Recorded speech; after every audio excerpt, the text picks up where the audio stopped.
Hey everybody, welcome to those who have not been here before and welcome back to those who have watched before. Thanks for coming again. I am Aaliyah Langley, and as you can tell from the title of this video, this is going to be my ranking for the 2024 Best Picture nominees at the Academy Awards. We have 10 great films to pick from. I've seen all of them. Most of them I've seen multiple times, and it's really a great list this year. I don't usually like doing rankings because it's tough a lot of times because everything's opinion based and there's so many great films to pick from, and everyone might have different favorites. But I figured I usually write these on Letterboxd, kind of like my little personal ranking. So why not kind of make a video about it and talk a little about it? So we're gonna jump right in. So like I said, 10 films. The one on number 10 for me is, and this should be no surprise if you've seen my Oscars nominations video. Number 10 for me is Maestro. That was the one directed by Bradley Cooper and starring him and Carey Mulligan. I think the sound of that film was really great and things like that. But overall, I didn't really like the film too much. I mean, I wouldn't say it's horrible. I've seen worse films, but I don't think Carey Mulligan's performance, which I feel like she's just like giving a fantastic performance that's not being talked about enough, honestly. Other than that, there wasn't too much for me past that was kind of like, oh yeah, this is, I was kind of even surprised it was getting so many nominations when it did a couple weeks ago, but hey, what can we do? Now, after Maestro, I knew Maestro was going to be number 10, but after Maestro, this is where it gets really tough for my rankings other than like 1 and 2 for me. 3 through 9 is so, I can switch them depending on the day, and I just kind of like made this list. It's like that good of a year. So, number 9, I have American Fiction, directed by Cord Jefferson. That movie, we see Jeffrey Wright is playing the main character, and he's a writer, kind of, going in between how can I like provide for my family, but also I don't want to be this trope, and like kind of balancing like certain stereotypes put on him and things, and like all that kind of stuff, all kind of happening, but like in a direct way, but also there's like bits of comedy in it, and it's so important. And there's like a great kind of point in the film where Issa Rae is another writer and character, where he and Issa Rae and Jeffrey have a scene together towards the end, and it's just one of those great movies that you laugh to at some points, but there's also like there's such like deep meaning in there, and the writing for it is excellent. Cord Jefferson also adapted the for the screen this film, and the writing's fantastic in it, and it's just really one of those great movies. I've only seen that movie once, and I hope to see it again, hopefully the next month here before the Oscars. Number 8, this one is also tough for me to like. It's so tough, all these rankings. Number 8, I have down Killers of the Flower Moon by directed by Martin Scorsese. Now, when I saw this movie first couple I guess months ago at this point, and I've seen it now 3 times. I saw it in the theaters twice, and I saw it once at home. I was just completely floored by the entire story. I hadn't heard of the Osage Nation and the massacres that they had went through before, and I was just so shocked by it. But I also was so touched by the performances from a lot of the native cast, and even De Niro and DiCaprio. But really, Lily Gladstone for me just like completely grabbed me through the screen, and just like took me on this kind of journey with her. And she's such kind of a quiet performance in a lot of times, but she was just such a knockout. And the whole story of it, the pacing of it, it's 3.5 hours long, so it's very, very long. But the pacing of it is just so well done, and Scorsese, I think, is one of the best directors of all time.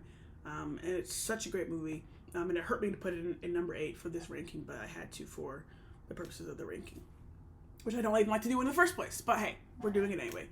All right, number 7 is Barbie. Now, Barbie I've seen 6 times. I didn't think I'd seen it 6 times, but I went back on my Letterboxd to see like my films log, and it was 6 times.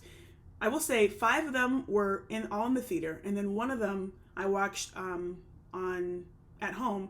But I watched the one with commentary from Greta Gerwig over it. Greta Gerwig, the director, also the writer, co-writer. Barbie was fantastic. When I saw Barbie, I did the whole Barbenheimer thing, so I saw Oppenheimer first, and I finished with Barbie. And I was not sure what to expect with Barbie. I don't think anyone was. They kind of kept the lid on the whole plot. But when I saw Barbie, I remember just being so hit by just like great comedic film, but like such, again, kind of similar to American Fiction in some ways, like comedy in it in some parts, but also like these messages kind of just hitting you. particularly for I know a lot of women felt certainly attached to a lot of the things going on as we kind of watched Margot Robbie's Barbie get through Barbie world and the real world. It's just excellent. One of my favorite films of the year. This film I've seen most in this list 6 times, which again I was surprised I saw it 6 times, but 6 times for sure. And Barbie for me is at number 7. All right, number 6 we have Anatomy of a Fall, directed by Justine Triet. This movie I've only seen it once. I hope to see it again soon. It's actually back in the theaters now. Several of these movies are, and I hope to see it again. It's so one of those films as well. I didn't really know what to expect from it. I saw it like so many months ago, but I was hearing so many great things. I was like, okay, let me just go to the cinema and go see it. Another one where like the writing for this, Justine Triet also co-wrote this, is so great, and you just go along this journey of. If you haven't seen that, I'm not going to necessarily spoil what kind of the plot's about, but I guess it's my sister jokes, I know how fall works, there's gravity, like she jokes, but I'm trying to tell her you should go see it, because it's one of those, the things happening, and like we're changing in between German, French, and English all the time, and Sandra Hüller is the lead in this film, and she's navigating what's going on with her, and so great. So great. Anatomy of a Fall, one of my favorites. Like I said, I've seen that once. Hope to see it again soon. Next one, Sandra Hüller is also in this one. At number 5 is The Zone of Interest, directed by Jonathan Glazer. This movie is a complete knockout. One of those as well where the sound in it is so key. I think it probably will win sound at the Academy Awards in a couple weeks here. I think I might have mentioned it before in my other video, but essentially what it is we're following the Haas family, who are true real characters. The husband is a Nazi who is running Auschwitz, and there's a wall. They have a garden, and there's a wall, and the wall literally divides their garden from the camp, and it was so, I think, expertly done in terms of like following the Haas family, but you don't see anything that's going on over in the camp. You just hear constantly throughout the film, and even some things like we see like pillars of fire coming out, you just are hearing, and it's just like, it's like eerie, and it's like creeping up on you, but you never see anything. Obviously you know what's going on, and he was one of the worst Nazis really. That's why he was running that camp. And honestly, the end of the film, there's a scene at the end of the film, I won't spoil, but there's like just a complete gut punch that hits you right in the final like minute of the film. And I remember when I was watching it, the person next to me just was starting to cry. And I can totally see why you would do it as well, because it's just one of those films that it's so heavy, but it's like you're coming from this different angle of seeing how these people are just going about their daily lives with their children and things like that, having people over, and just like completely absent of the horrors that are going on that their loved one is certainly at the root of, and it's just like they're just trying to focus on getting their family basically, the best life they can, and not even thinking about what's going on across the wall. It's so excellent. Go see that one. I've only seen that one once. Another one where I hope to see it again, hopefully soon. Number 4 on my list is Poor Things. I've seen Poor Things twice. This film really just centers around Emma Stone, as it should. She is a person, essentially, as she is described, falling in love with life. We see her on this big adventure throughout Victorian London, and then she gets to Paris, and she's just all over the place and just kind of finding herself in a way. This movie for me was just a complete knockout. Emma Stone, I think, as I said, I think she's going to win the Academy Award for this performance. She's just absolutely amazing. She also produces the film, I should say. It's directed by Yorgos Lanthimos. And it's just so great. It's one of those movies you kind of have to see a couple times to like really cue into everything that's kind of going on. When I saw it the second time, I was seeing more things that I hadn't even necessarily realized the first time, and I just, again, was just completely floored by Emma Stone in this. She's excellent. Number 3, I have The Holdovers, directed by Alexander Payne. This stars Paul Giamatti and Divine Joy Randolph. This movie's so heartwarming and so just like, again, kind of little bits of comedy in there, but overall just so heartwarming and so sincere and so tender. And you kind of see it's Paul Giamatti, Divine, and this young boy Dominic Sessa are kind of playing this like almost like squished together family in some way. The premise of the film is Paul Giamatti is a teacher who gets kind of stuck staying at this boarding school for the Christmas break. Dominic Sessa's family leaves him there, essentially. Divine is the chef, and they kind of have to forge a friendship in some ways. Divine has just gone through a personal tragedy in her own right.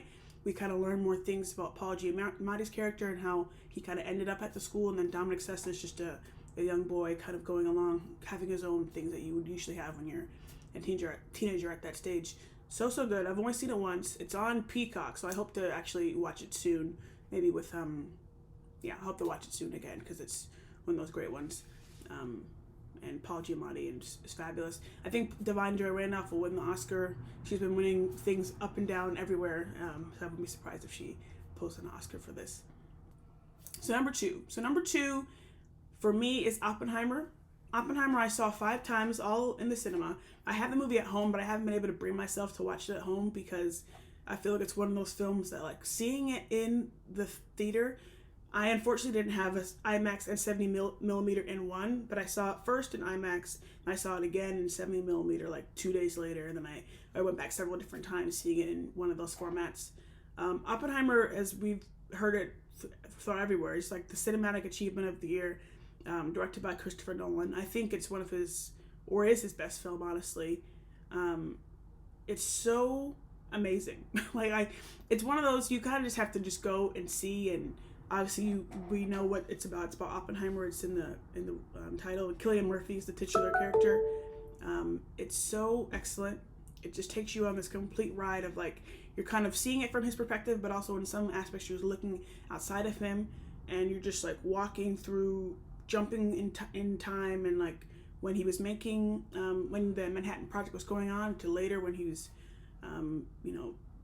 being brought up against the boards to see if he can get his security clearance okayed or not.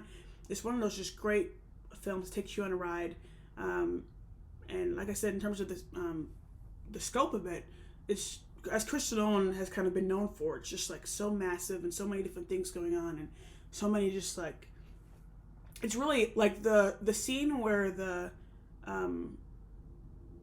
they test the atomic bomb, the Trinity test, in Los Alamos. It's just the way everything comes up. It's just, and like the sound as well. In some parts, you're just sitting there. I remember every time I've seen it, I remember just being absolutely captivated and just staring at the screen and just like hearing the noise hit me, and it's just excellent. It's number 2 on my list. Seen that 5 times in the theater. I saw it was back in IMAX theaters in 70 millimeter a couple times, like this past week. I'm not sure if it still is. I have to see if I'll go again, because like I said, I have it at home, so I could watch it at home.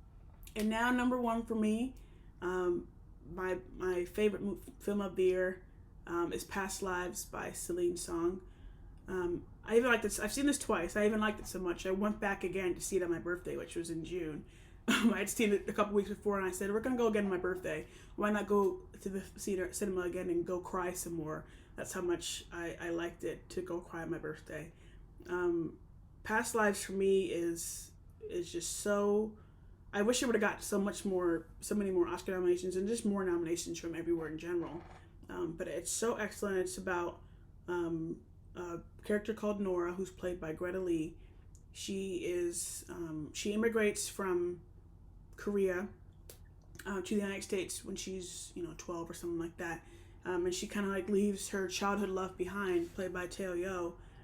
And years go by, they kind of end up reconnecting on Skype, and then kind of some more years pass from then. She's in her whole relationship, she's married, all these things, and then he is basically visiting New York for like a holiday, and they are able to connect and just talk about maybe what could have been, and how they have Engyeon, which is kind of like the past lives things, is how the title kind of comes up from that. And it's so incredible. There's, as many of you maybe have seen, there's the scene going around of Greta Lee, Teo Yo, and her husband, I don't know his name off the top of my head, all sitting in a bar talking, and the husband doesn't know Korean, and Greta Lee is there kind of like trying to interpret sometimes in between the two of them, but also like at some point it's just her and Teo Yo just like talking back and forth in Korean, talking about how the past life that they might have had together if they would have been in a different lifetime type of thing. And the end of the film as well is one of those where I started to cry, mostly because the way it kind of just plays out at the end is just incredible. And that film is, the writing in that film is excellent as well. Celine Song wrote that as well, and it's just so excellent. And I hope it wins so many things. I hope it wins so many things. It's so good. So yeah, that is my list. Quick, we'll go back to then. So number 10, we have Maestro. Number 9, we have American Fiction. Number 8, Killers of the Flower Moon. Number 7, Barbie. Number 6, Anatomy of a Fall. Number 5, The Zone of Interest. Number 4, Poor Things. Number 3, The Holdovers. Number 2, Oppenheimer. And number 1, Past Lives. So that is my list of 10. Tell me what your predictions are for the Oscars, or what is your kind of ranking of the Best Picture list? Have you seen all these movies? If you haven't seen them, I'd honestly recommend you see every single one of them. They're so excellent in their own right, some more than others. But go tell me what your rankings are if you have any. I love to hear. And yeah, we can, as usual, chat in the comments if everyone has anything to discuss in terms of the Oscars. Looking forward to them coming. They're on March 10th, so in, I think, exactly 4 weeks from now, about. I'm not sure of my calendar, but exciting times. Great lineup this year, and lots to look forward to. So again, thanks for watching. Thanks for being here. It really means a lot, and I will see you guys when I come back. Maybe we'll talk about books next. We'll see. Bye-bye.